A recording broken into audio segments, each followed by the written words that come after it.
This is Mark Gunn Media. Hit it!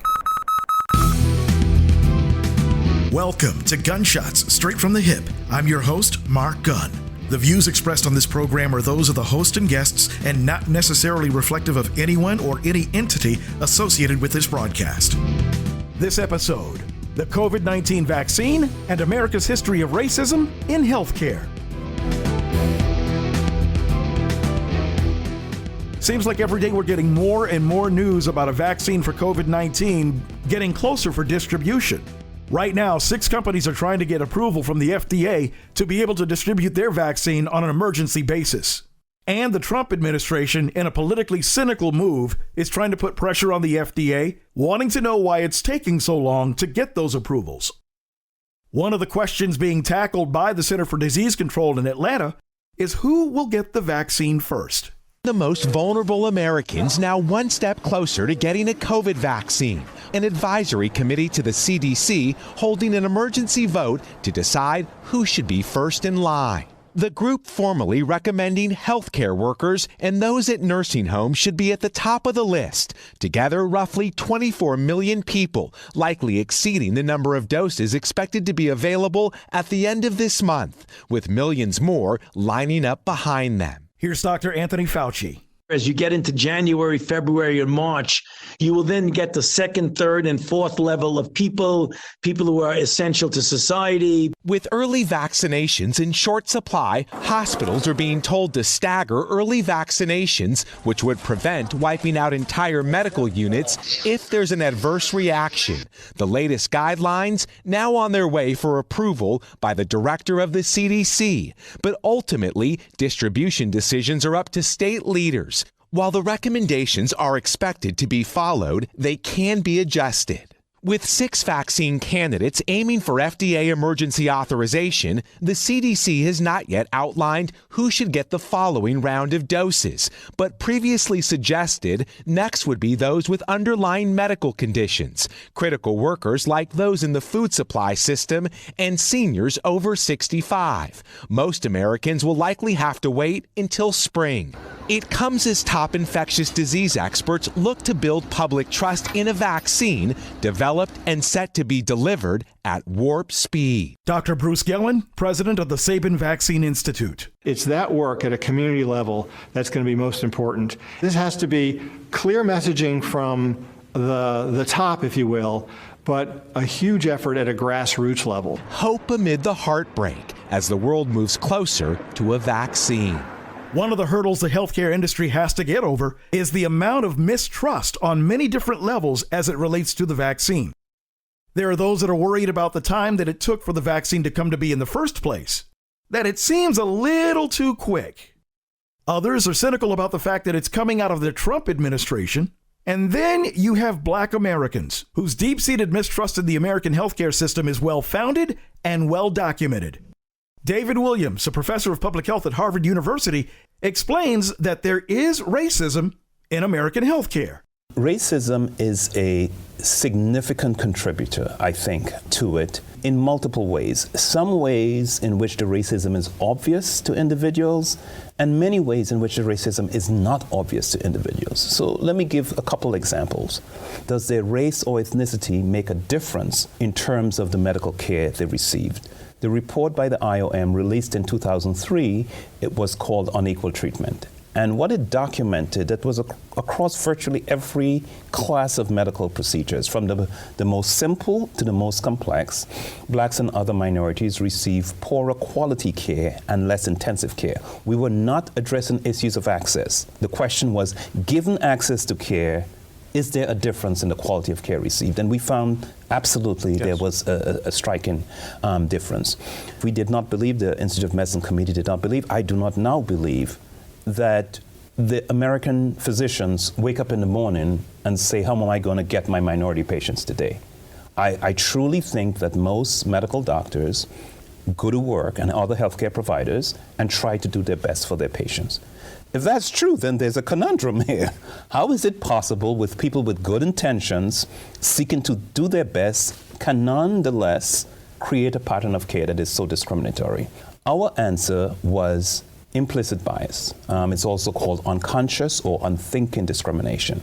Implicit bias exists among physicians and other healthcare providers, and that implicit bias affects the quality of care they provide to minority patients. What the research shows is that most of us, and this is about not white people, this is about human beings, most of us think that we are driven by our conscious cognitive conditions.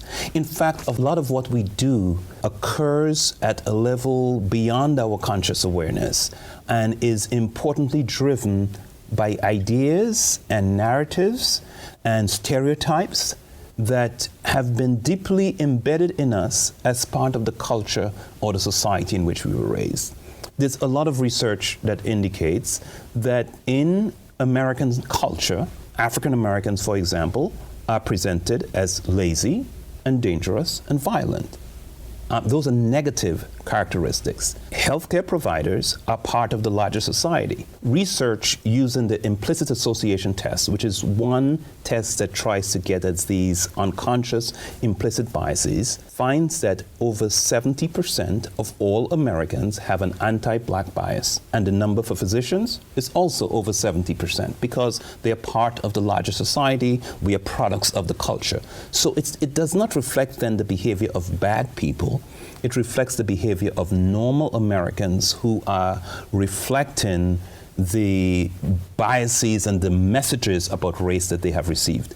Importantly, what the research shows is that when we have this negative implicit bias, this negative stereotype, even though we personally are committed to egalitarian principles, without our conscious awareness, when we meet someone who fits that stereotype, we will treat them differently and honestly will be unaware that we did it because there was no intent on our part. And that's why it's called unconscious, unthinking discrimination. It's implicit, it's not explicit. You're not looking at that person and saying, I'm going to discriminate against them. In fact, if I asked you if you did, you'd say I didn't because there was truly no intent. Another reason for such mistrust, earlier this year, there was a report out of France that a group of doctors wanted to use Africa as the testing ground for the COVID-19 vaccine. The head of the WHO has condemned suggestions made on air by French scientists that potential coronavirus vaccines should be tested in Africa.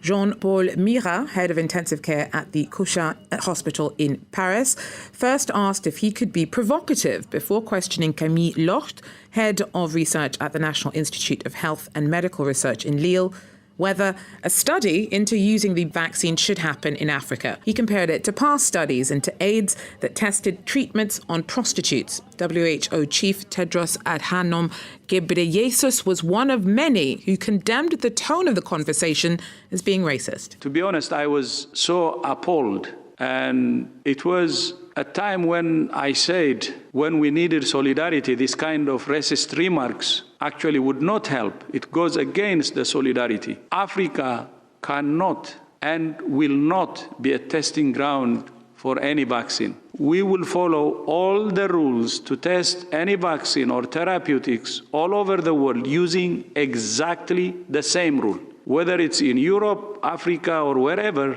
we will use the same protocol, and if there is a need to be tested elsewhere, to treat human beings the same way, equally. And the hangover from a colonial mentality has to stop. And WHO will not allow this to happen. Once you break all of that down, the CDC and the World Health Organization still have the task of convincing black folks to take this vaccine. And there are several doctors that understand the reluctance.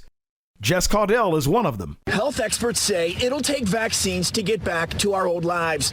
That is, if you'll take them. I would only trust Dr. Fauci. If I know it's safe, yes. I had to see other people taking it. I don't trust the government. We heard mixed reaction on that, and Dr. Jennifer Caudell of Rowan University says she's not surprised, especially for the African American community. There was a study that survey that was recently done that showed that only 14% of African Americans either completely completely or mostly trust that this new COVID vaccine will actually be safe. But she says the minority community has reason for that mindset. African Americans have a long history of having been exploited, misused, abused, experimented on throughout the years. But Dr. Cottle wanted to add she'll be taking the vaccine when approved. I've heard things like the vaccine will make you sterile or that it will actually give you COVID. Those are not true. We also spoke with Dr. Ayla Stanford with the Black Doctors COVID-19 Consortium in Philadelphia. She's also a pediatric surgeon. Every African American isn't saying, I don't want it. And I think we have to dispel that narrative. She says they've surveyed 600 people locally if they trust the COVID vaccine. They've found that the majority of the African American community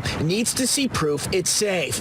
And they'll have that opportunity with frontline workers set to get it first. You're going to be able to see them get the first dose, the second dose, be observed for 2 months, and that may be what you need to allow you to want to take it. Dr. Stanford says one area of caution she has around these COVID vaccines is typically when you test a vaccine, you have a whole 2-year period to see what the side effects are. Clearly, with these vaccines, we don't have that. So she recognizes how people might be cautious and not wanting to take it right off the bat. You've heard me talk about the historical mistrust that blacks have in the American healthcare system.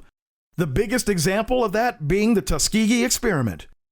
Coming up, you're going to hear from some of the actual survivors of those experiments, and you'll hear from the former Associated Press reporter who blew the whistle on the whole thing.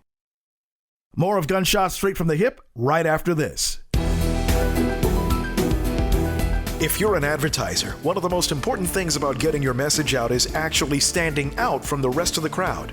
If you're listening to this program right now, this is where you'd hear your commercial. As an exclusive sponsor of Gunshots Straight from the Hip, your commercial is professionally produced and gets a longer shelf life based on your needs. Gunshots Straight from the Hip is a unique and compelling program unlike anything else in the marketplace. Episodes are available for download on iTunes, TuneIn, and MarkGunMedia.com. And depending on how you tailor your message, the potential for new and repeat customers is that much greater. Best of all, it's extremely cost-effective. If you'd like more information on how you can be a sponsor of this broadcast, call Mark Gun Media Inc. at 502-407-0283. That's 502-407-0283. Or log on to markgunmedia.com.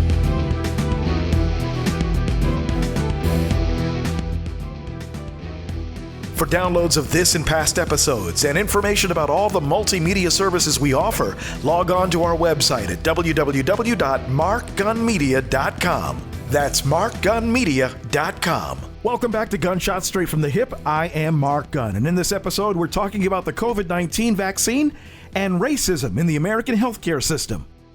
We'll take a look at one of the most heinous medical experiments carried out by the U.S. government in history. You'll be hearing from survivors of the Tuskegee Experiment, and you'll also hear from the former Associated Press reporter who blew the whistle on the entire scam. But first, as of this recording, some good news for our friends across the pond. A monumental breakthrough in the fight against coronavirus. The UK now the first country in the world to approve the Pfizer vaccine, promising to start giving it to people in just a matter of days. While we've been working night and day to fight the virus and keep it under control, we've been striving to develop the vaccines that can give us hope and let us eventually release the curbs on our freedoms that have bound us for so long. Vaccines are already on their way from warehouses in Belgium. The country desperate for this promising news as the UK nears the sobering total of 60,000 deaths from the virus. It's all the more vital that as we celebrate this scientific achievement, we're not carried away with over-optimism or fall into the naive belief that the struggle is over. It's not. During this first round, the government says 400,000 people will be vaccinated, with the most vulnerable living in care homes and their caregivers getting it first. And they expect millions of doses to be made available before the end of this year. Hospitals are standing by and vaccination centers are being built as the healthcare system says they're preparing for the largest vaccination program in the country's history. The crisis hitting close to home for so many, including the country's health secretary. He stresses how important this vaccine is, saying despite the record-breaking speed with which it was developed, no corners have been cut, even offering to take the shot live on British television to prove it's safe. The government cautions that the vast majority of people will not be vaccinated until the new year, so things like social distancing and mask wearing remain vital. But thanks to this vaccine, there is now a light at the end of the tunnel. Meanwhile, America waits for approval on the vaccines that it's got in the pipeline, and the COVID-19 numbers are getting much worse every day. Dr. Kavita Patel breaks it all down. This pandemic is at an alarming point. And Doctor, I don't know if you're aware, every night for the past several weeks we have, and there's no pride in this, we've been able to come on the air and say the virus is at its peak right now. That's because it breaks every day's previous records. And I'll ask you what I've asked doctors for the past several days. Is it a given in your line of work that what's happening now will lead us to a grim and dark set of circumstances and a potential bump in deaths and hospitalizations just in time for Christmas? It worries me because we're, as you point out, not just in time for Christmas, but we're getting into a season where I think critically speaking, we've got healthcare workers, my brothers and sisters are literally giving their lives right now. And I don't know how much more they can take. We're all trying to figure out how to navigate what the next 6 to 10 weeks will look like. And I'm ecstatic that a Biden-elect administration is already getting in the room and getting the planning going. I know what that looks like from the transition from Bush to Obama. And it's a lot of work, but this is not just toppling all records. To be honest with you, this is breaking the backs of the healthcare system that we need to stay open, stay alive, and stay vibrant. And these are the same healthcare workers who are going to be involved in getting the vaccine out. So they are not looking at holidays and loved ones the way we are. They're trying to think about staying alive so that they can make sure they get us through to 2021. And so I just hope people just pause wherever they are, try to do what they can to stay safe. And I mean it, that their lives are on the line, and so are some of my friends who are doing this in hospitals around the country. While all of this sounds promising, America has yet to deal with its racist legacy in healthcare when it comes to Black Americans. One of the covered-up pieces of American history is that blacks have been guinea pigs for so-called doctors going as far back as slavery. But the most heinous and most widely known example of American cruelty happened in Tuskegee, Alabama, with the Tuskegee Experiment.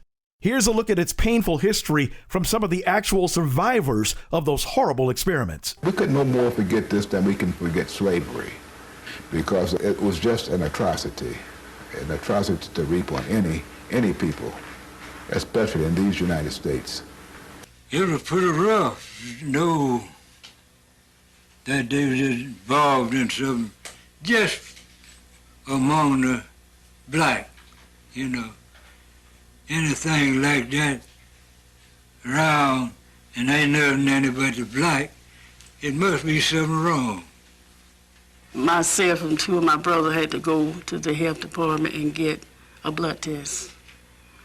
And I had a level of syphilis in my bloodstream. The Tuskegee study of untreated syphilis in the male Negro. What is the impact of this scientific experiment for the survivors and family members? Coming to grips with what happened continues to be a painful and challenging journey. Well, I was born in Macon County, Alabama, which is Tuskegee, just about maybe a mile, maybe out of town, you know, kind of south of the town. George Key, born in 1907, was in the prime of his youth when he became a participant in what is now known as the Tuskegee Study. The program began in the 1920s to document the devastating impact of syphilis. Syphilis was a dreaded disease. Symptoms included severe skin rashes, fever, and pain. To find out more about how the disease affects the body, the Public Health Service initiated a program in Macon County, Alabama, a rural farming community with a high incidence of syphilis. 600 men were recruited for the study. 400 had syphilis. 200 used as a control did not. Nearly all were poor farmers or sharecroppers. The first time we went, others, 3 or 4 of us went together, and they just some kind of milk, something like milk to swallow, and I don't know what that been so long, I don't even know what that was for. When the study began, there was no cure for syphilis. Standard treatment consisted of mercury rubs and arsenic injections. Initially, the men in the study received treatments, but with the stock market crash, funds were no longer available and treatments were terminated. However, researchers continued to collect data on the men in the expectation that funding for treatment would become available within 6 months. Ultimately, the 6 months of non-treatment would continue for 40 years, and throughout that period, the men were never told the whole truth. It was a program they said was helping the people, on it, If they joined that, they could, get some results out of it, some medical care, something like that. And then I was real young then, I was around 20 years old then. I never could understand what it was all about. No more, she said it was a nice program, like colored people when something come around and think you're gonna help them, a lot of them would jump into it. We were young, I didn't know what it was all about. Me and my brother both joined in. After we started going to the hospital, that's where we got involved with the white doctor. He would check me, he checked me and told me what was wrong, but he didn't do nothing for me. He told me I had high blood. The men in the study received baseline blood workups, physical exams, and at one point, a spinal tap to determine neurological damage. They were told that the spinal tap was a necessary treatment. In truth, it was not only unnecessary, but also painful and dangerous. That was pretty bad, that spinal tap. Of course, I did along pretty good with it, but I stayed in the bed a week or 2. By the 1950s, penicillin had become widely accepted as an effective remedy for syphilis. Alabama law mandated penicillin treatment for those infected. However, doctors did not permit the Tuskegee participants to have the new medicine. In their zeal to continue to collect scientific data about the disease, public health physicians withheld treatment from the men. Aggressive efforts were made to discourage the men from joining the military, where inductees were routinely screened and treated for syphilis. Additionally, when some of the men moved away from Tuskegee, the Public Health Service made sure they would not receive treatment. The names of the men were circulated to clinics and health facilities in the cities where they moved, and doctors there were instructed to not administer penicillin. When George Key moved to California and later to Massachusetts, he found that doctors in both places kept track of him. And soon after relocating to Ohio, Ernest Hendon was contacted by a government doctor. After I went to Cleveland, they still kept in contact with me. Sometime one white man used to come up there and see me about once a year. The HBO movie Miss Evers' Boys presented a fictitious version of the Tuskegee study. The nurse in the movie, Miss Evers, was patterned after the real Tuskegee nurse, Eunice Rivers. By frolicking too much, or maybe passed on from your mom and your daddy, you might get a really bad sore down below in your private parts. Then through that sore, a bug can crawl up inside here and go to sleep for 20, 30 years or more, so as not to hurt nobody but you. But when it wake up, you can't walk, you can't breathe, you can't think. That is bad blood. That's what we're checking to see if y'all got, so we can get rid of it. One reason so many men agreed to participate in the study is because of Nurse Rivers. She lived in Macon County and was a trusted member of the community. The government enlisted her aid in recruiting participants for the study and encouraging them to stay involved. The Public Health Service also asked Tuskegee Institute to help coordinate the study. By using trusted individuals and institutions and by offering incentives such as free life insurance, the government was able to keep participants in the study year after year. In 1972, the secret of the Tuskegee experiment was uncovered. National news articles carried the story of the 40-year medical study that had so wrongly impacted hundreds of men and their families.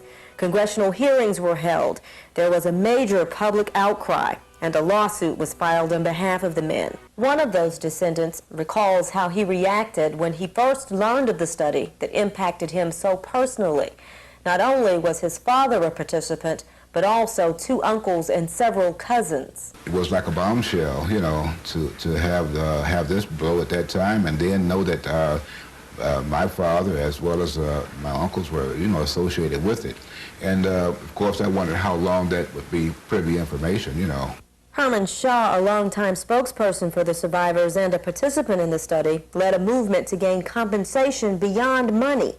Many survivors and family members felt strongly that what was needed was an official governmental apology, an acknowledgement of the devastation and deceit that defined the Tuskegee study. What the United States government did was shameful, and I am sorry. And just imagine, if this experiment had not been exposed, more than likely it would still be going on today. But thanks to Associated Press reporter Gene Heller, the government was exposed and the experiments stopped. Everyone who knew about this and didn't blow the whistle, that didn't shout to high heaven, "This is wrong," is culpable. You don't know a thing about syphilis, except that you got it.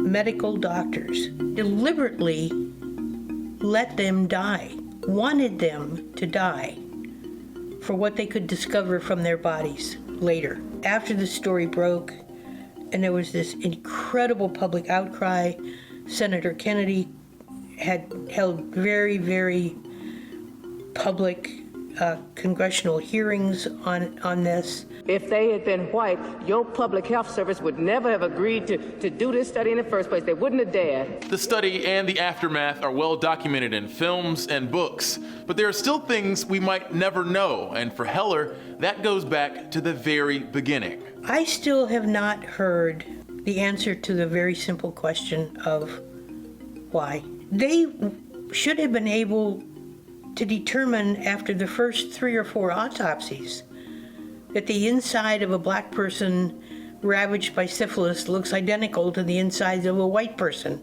and stop the study.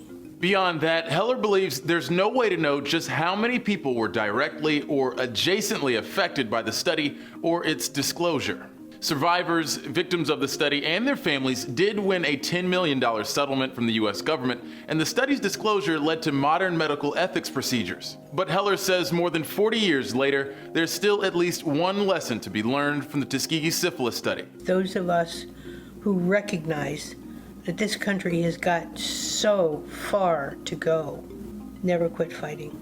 Never quit standing up and yelling. I don't care if you're LGBT, I don't care if you're black, I don't care if you're disabled. You need advocates. You need people who can move the world. So here's the bottom line. As the vaccine makes its way toward distribution over the next few months and more people get vaccinated, America is going to have a really big PR problem to deal with. How do you convince more people that you're working in good faith to keep them safe when you have a repeated history that speaks otherwise? No matter what you decide to do as it relates to the coronavirus vaccine, for right now, make sure that you're staying safe, okay? Wear your masks, continue to social distance, continue to wash your hands and take every precaution you can to keep from getting the virus, and make sure you get tested very often. You've been listening to Gunshots Straight from the Hip. The views expressed are those of the host and guests and not reflective of any business entity or anyone associated with this broadcast. If you have any comments or want more information on how to be a sponsor, log on to our website at markgunmedia.com or call us at 502-407-0283. That's 502-407-0283. Thank you for listening. Mark Gun Media. No hype, no hoopla, just damn good work.